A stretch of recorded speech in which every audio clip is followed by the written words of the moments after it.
So Amazon built a self-driving car with no steering wheel, no gas pedal, no front, and no back, actually. A little glass toaster on wheels that carries four people staring directly at each other, like the world's most awkward elevator ride. And I kind of love the idea of me being able to put my feet up into the lap of some stranger. And it just got the official green light to charge you actual money for the privilege. It's actually a really impressive looking vehicle, and I think the tech is probably there too. It's also shaped like a shoebox, and the second that I laid eyes on it, one thought jumped the line ahead of everything else. That thing is never, ever going to get on the highway. Let me tell you why, and let's see if I'm right about it. What's happening, Panda Nation? Peter Von Panda here. So I'm talking about Zoox. If you haven't seen this one yet, it's Amazon's purpose-built robotaxi, and I've got to give them full credit here. It's pretty innovative. This isn't some Toyota Highlander hybrid that's been retrofitted with a roof of spinning, confused sensors or anything like that. They designed this thing from a blank sheet of paper. No driver's seat, bi-directional, meaning that it drives forward and backwards equally well, and it never has to do a three-point turn. It has four-wheel steering, so it can crab sideways around a tight corner. The engineering is honestly totally fetch, but it looks a little weird. There's no polite way to put it. It looks like a smart fridge went on a date with a minivan. And here's where my brain went immediately. The shape of it. It's all squared off and boxy. It's got these fairings and big flat slab sides. And my very first instinct about that was, well, this can't be a highway vehicle.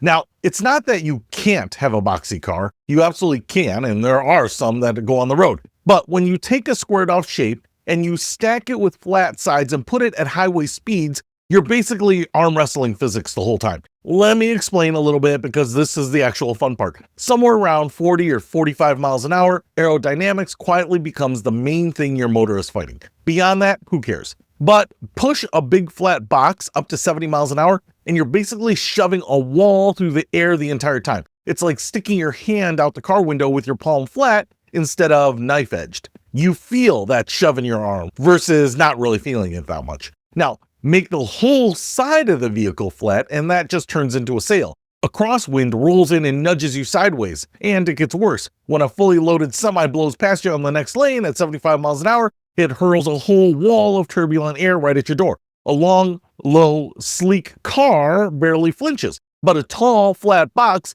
gets slapped around like a kite in a hurricane. That's the headwind, the crosswind, and the semi-turbulence trifecta, and a boxy robotaxi signs up for all three. Now, before anyone starts typing, well, actually, I already know how boxy shapes survive highway just fine. Sprinter vans do it all the time, minivans, box trucks, the Volkswagen ID Buzz. That thing is essentially a rolling toaster too, and it cruises at the interstate speeds with no problem.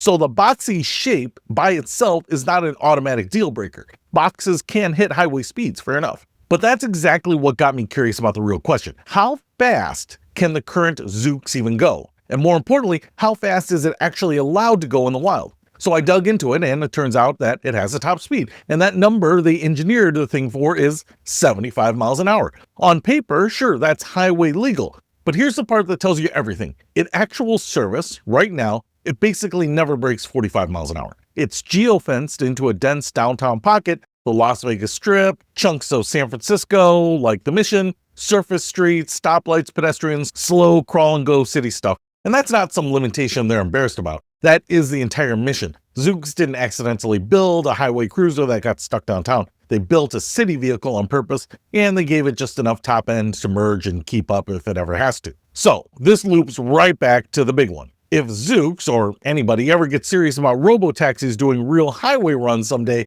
would they have to use a completely different design? And I think the answer is sitting right in front of us if you just look at who's already doing it. Waymo, the other big dog, started running its cars on actual freeways in Phoenix, San Francisco, and LA. And if you noticed, what is the shape of the Waymo? Well, it's the Jaguar. A normal, low, sleek, car-shaped car with sensors stuck on top of it. It's not a cube. The company chasing the highway is using highway-friendly shapes. The company that built the cube deliberately parked itself in the city. So no, I don't think the Zoox box ever becomes a freeway machine, and I don't think Zoox thinks that either. The shape is the tell. You draw a slow, roomy, easy in, easy out pod when your whole plan is short urban hops where nobody's doing 75 or 80 miles an hour. The second that mission changes to hop on I-15 and haul clear across town, that drawing gets longer, lower, and a whole lot more slippery. Form follows a job, always has.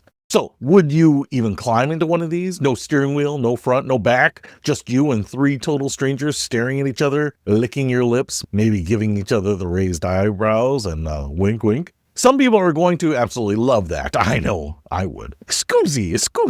Some people are going to feel like they just got trapped inside a very expensive vending machine. Me, I think it's pretty clever. City runabout, tourist loops, hotel to airport shuttle. I think that's actually perfect. Someone embracing that role in autonomous driving. Just don't expect to see one zooming down the interstate, because at that point, the aerodynamics stop being cute design quirks and start being full-blown personality disorders. Peter Von Panda, out.